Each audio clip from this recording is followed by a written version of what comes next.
Magandang buhay, Dinagat Island. Kumusta po kayo? Andito na naman tayo, i-share ko sa inyo ang aking journey dito sa isla. Ayan guys, naghahabulan ang mga mangingisda dyan. Sobrang ingay talaga ng dagat na yan. Kasi hinahabol nila ang isdang mangko or tulingan. Pero hindi ko matatawag na tulingan guys kasi malaki na siya. Kung sa Tagalog pa or sa Maynila pa, isdang bakol. Nagpapakuha yan siya dito ngayon guys, at saka ang mura na lang, nasa 80 ang kilo na lang guys.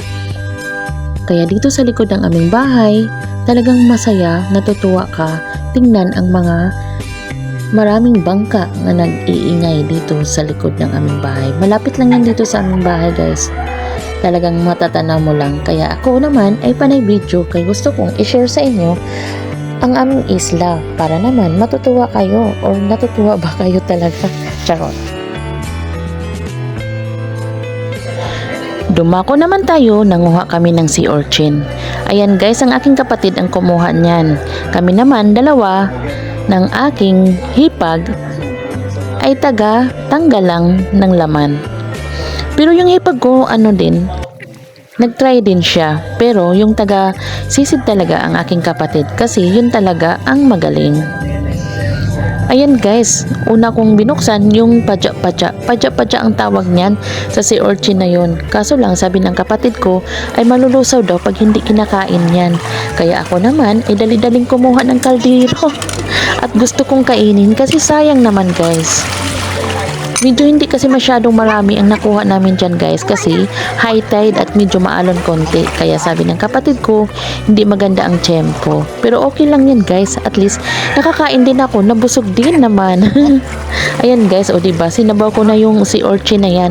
Kasi ibang sea urchin na yan guys, kasi nalulusaw ang laman yan pag once binubuksan mo siya. Kaya kailangan kainin mo na kaagad. Ako naman patay gutom kaya kumain na. Masaya dito sa isla namin guys. Pag ikay nagugutom, punta ka lang sa dagat. Talagang mawawala na yung gutom mo. Syempre naman, pag ikay masipag, kukuha ka lang ng mga sea urchin o kung ano-ano pang laman dagat na pwede kakainin. Kaya yung mga tao dito, pag alam nila na walang ulam, kasi minsan kasi guys, wala ding isda. Depende kasi yan sa weather guys. Sa ngayon maraming isda, maraming tulingan na sinasabi ko. Pero mas magsarap talaga pag nasa dagat ka, pag nanguha ka ng sea urchin. Syempre naman guys, doon sa Laguna, wala namang ganon. Kaya namimiss ko na talaga ang ganong pagkain. Kaya sabi ko sa aking kapatid na punta tayo sa dagat at gusto kong kumain ng mga sea urchin. Kaya ayan, pinagbigyan naman niya ako. Kaya ayan, parang patay gutom ang inyong mayuran yan guys. Ang sarap ng kain ko dyan guys, kaso lang yung suka namin ay nalusaw. Natapon ang suka namin dyan guys, kaya walang suka. Mas masarap sana kung may suka yun, kaso lang natapon, wala na akong magawa. Kaya kumain na lang ako na walang suka. Ayan, hinugasan na namin yan. Kasi maraming buhangin kasi yan, kailangan tanggalan niya ng buhangin bago kainin. Kaya lang naman ako nagmamadaling kumain kasi nalulusaw na daw yung padya kasi tawag talaga noon guys. Medyo madulas siya guys. Kaya yung sinasabi ko sa inyo, iba't ibang klaseng sea urchin ang makikita mo dito sa aming dagat. Agoy! Dagat dito sa isla, Dinagat Island. Alam nyo ba guys, parang ang sarap mamuhay dito. Parang stress free ka, parang walang iniisip. Kung wala kang pera, kung wala kang pambiling ulam, pwede kang pumunta sa dagat at mangisda or manguha ng mga sea urchin or mga shell sa dagat.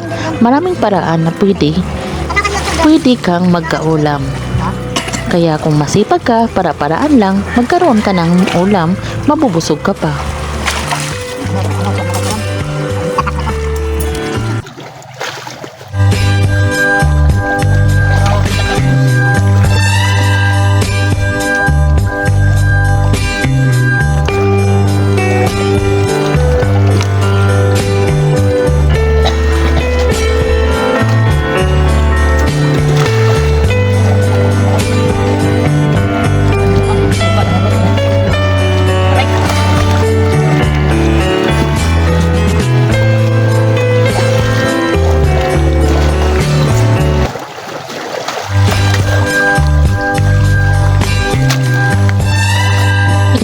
ipapakita ko sa inyo kung paano ang proseso sa pagtanggal ng tinik ng sea urchin. Sea urchin yung tajum guys.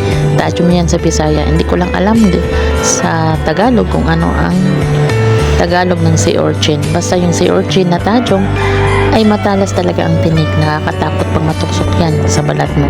Kaya kailangan ganyan ang pagtanggal para madali lang naman din talaga matanggal siya guys.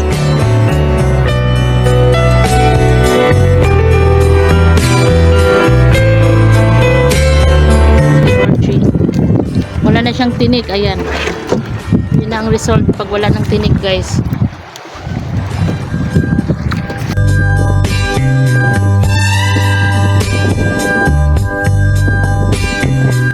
Ayan na guys ang laman ng sea urchin. Yun lang nakuha namin guys, pero marami na rin ako nakain. Hanggang dito na lang guys. Ayan, pauwi na kami. Ayan, sumakay na kami ng bangka. Pinaandar na ng aking kapatid para umuwi na kasi busog na ang inyong Mayora.